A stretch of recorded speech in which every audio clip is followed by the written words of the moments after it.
So now let's look at optimizing loss in one dimension. So let's suppose we want to create a model that's going to predict the tip given the total bill for a table at a restaurant. So we can use a simple model with no bias term, just a slope gamma. So in other words, all we're doing is just fitting a line with a zero y-intercept. So let's switch over to our notebook. And we can load in our data set of tips and bills and plot that. Okay, so here what we have is on the x-axis, we have the total bill. On the y-axis, we have the tip values, and we can see a scatter plot of bills and tips. So we're going to use a one parameter model where the output is gamma times the x value. So if gamma is 0.1, then our prediction is going to be gamma times x, and we'll end up, we can plot that, and that gives us a line for our prediction that looks like this. Okay? So now let's say we want to set the L2 loss as our loss function. Then our goal here is going to be to minimize mean squared error. So first thing we need to do is write a function that's going to compute the mean squared error for a given gamma choice for our data set. So here is mean squared error loss for a given gamma, given our data set. So our x values are total bills, and our observed values, our y observed values, which are the tips. And so our predicted value is going to be gamma times x, and our mean squared error loss is going to be the predicted value minus the actual observed value squared, and we'll take the mean of all of those values. Okay. So now we can take our vector of total bills, that's x, and our vector of tips, that's our y observed, and plug that into our mean squared error loss function, and we'll use a gamma of 0.1. So we get out a mean squared error loss of 2.077, so on. So let's try a different value of gamma and see what happens. All right, so we'll try 5. Ooh, that's a much bigger mean squared error, so that's probably not a good choice. What if we pick 20? That's even larger. So let's for now just we'll keep it at 0.1. That was relatively small. So in this case, because it's mean squared error, we can actually derive a closed form solution. And you did this on homework 5, problem number 3. So use calculus to derive that the optimal answer for our gamma is going to be this equation. So it's just simply the sum of each of the total bills times the tip over the sum of the total bills squared. So that's this equation right here. And if we plug that all in, we get 0.14373. So that is the optimal value. Now, we can also use a generic equation for linear regression, and we'll get the same result, 0.143732. So these are two different algebraic framings for the same closed form solution. Now, oftentimes the models that you'll be working with are too complicated for you to be able to derive a closed form solution, right? It might be that they have more complicated regularization terms, or they are more complicated models like logistic regression. So in this case, with simple mean squared error, it was straightforward to derive a closed form solution, right? You were able to do that as a homework problem. But numerical tools are more powerful in that they'll handle these more complex models and still allow us to optimize them, where trying to derive a closed form solution may not be practical or possible.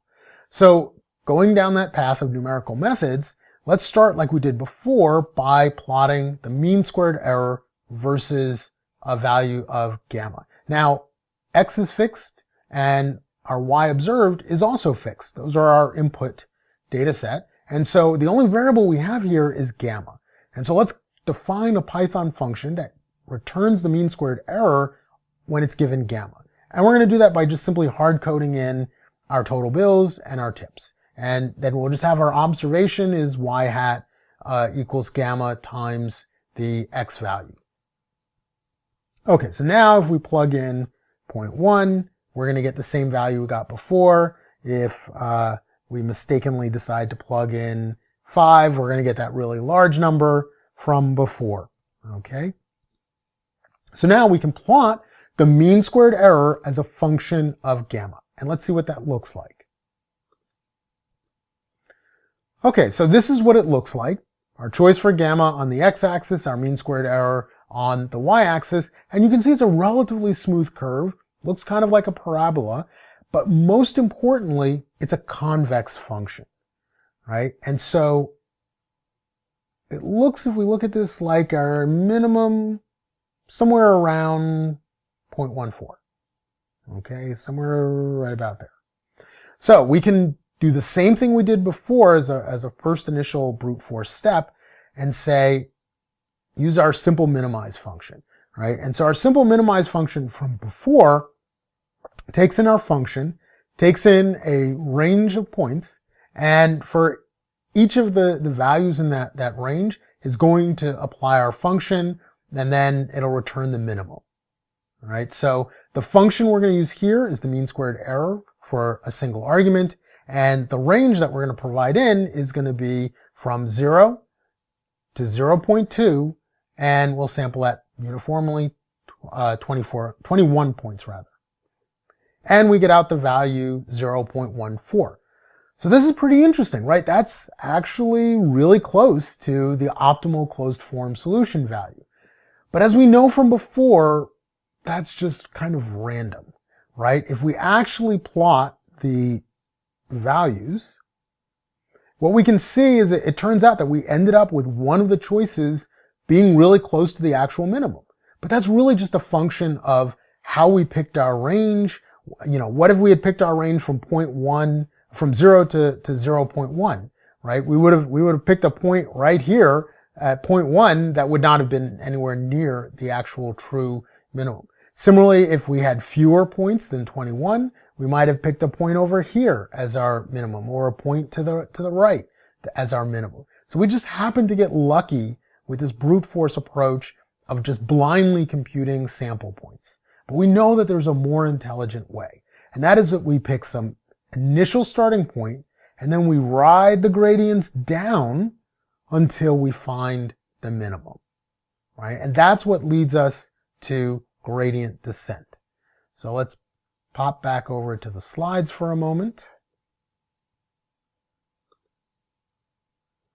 Okay, and these are just slides that cover what was in the notebook.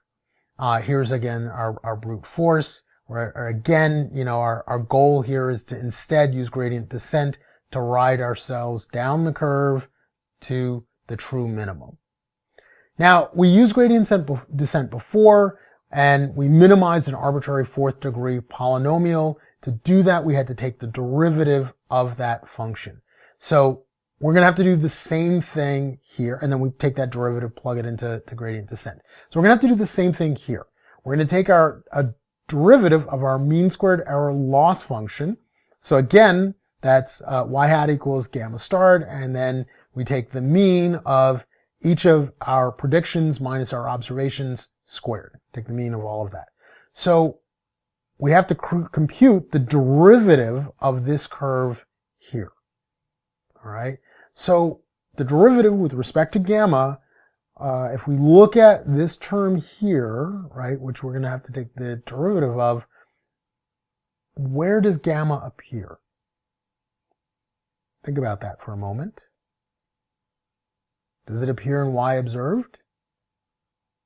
No, right? It appears in y hat, right? And so what we're going to end up with as our derivative is 2 times y hat minus y observed. So our squared comes down, so our 2 comes down, and then we end up with an additional multiply by x term that comes from the fact that y hat equals x times gamma. Okay, so this derivative function is what we're going to plug into our gradient descent function. All right, so let's go back to our notebook.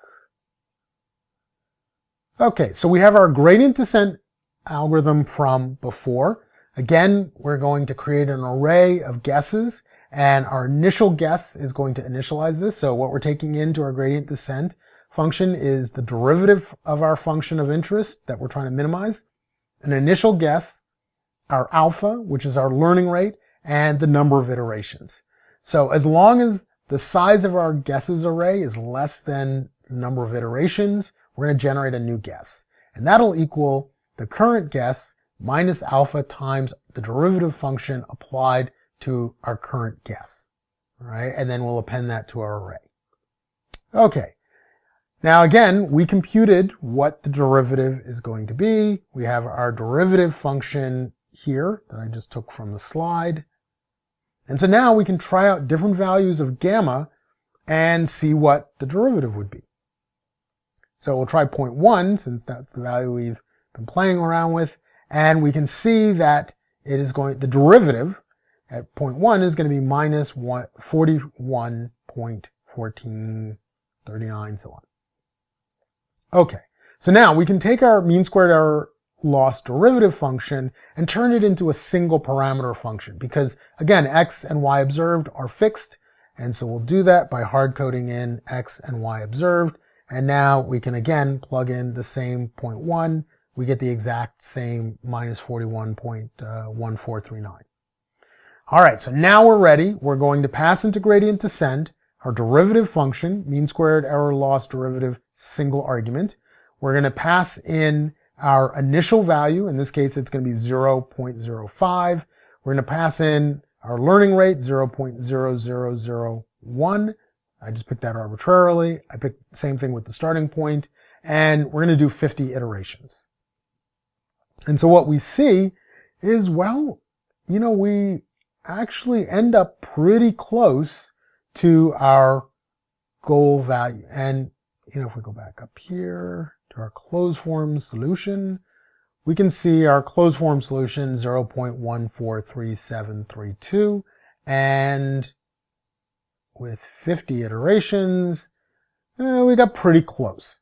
Well, let's see what happens. Let's increase the number of iterations. We'll double it. We'll make it 100 iterations. And now we get actually pretty darn close, right? At 0.14373, right? It's pretty close to what we had as our closed form. So here what we're doing is generating the next value, okay, as of gamma as a function of the current value of gamma minus alpha, our learning rate, times the derivative of our loss function, our mean squared error loss function. Okay, and again, x and y observed are constants that we're passing in. So an alternative approach that we could use is to use a library. So we could use SciPy optimize minimize. We'll import that in. And if we apply our mean squared error single argument function to that, we get out a value which is pretty close to our optimal value. Now, there's a couple of things that probably come to mind. Like, how does this work? What's inside of this? Well, it doesn't actually use gradient descent. It uses a different algorithm called BFGS. You can read about that if you're curious on this Wikipedia page. But there's another thing that you should notice. So what do you notice about what I'm passing in to the minimize function? I just passed in mean squared error single argument. Whereas with gradient descent, I had to compute the derivative of the mean squared error loss function and pass that into gradient descent. Here I'm just passing in the function that I'm trying to minimize. So how does it know the derivative of this function? Well, it just estimates it numerically. So it just simply takes f of x, and then it takes f of x plus epsilon. And that gives it the approximation for the derivative. Okay, now if instead you had watched a bunch of YouTube videos about how do I do optimization, then you might have instead have used something from sklearn, right? And so here you would say, oh, well, let's just use a linear regression model. So I'm going to use a linear regression model. I'm going to fit the model to our array of total bill, a vector of total bills and our tip. And then I'm just going to look at the coefficient and out pops a value very close. Right? And so the advantage of using these two different approaches, approach 4 and approach 5, is that these are much easier than writing your own functions. In particular, they're also more likely to be more correct than writing your own functions, right? Somebody has already written these, debugged these, proved that these are going to be correct. And so these are just two alternatives that you can use. So if we go back to our slides. So again, using libraries offers the advantage of giving you an answer without you having to actually implement it. The reason why we implemented it in this lecture is because we wanted you to understand how these things work under the covers. There are many different kinds of numerical methods that we could have used, and gradient descent is one example of those. But ultimately, these other libraries, they use numerical methods that are similar but not quite identical to gradient descent.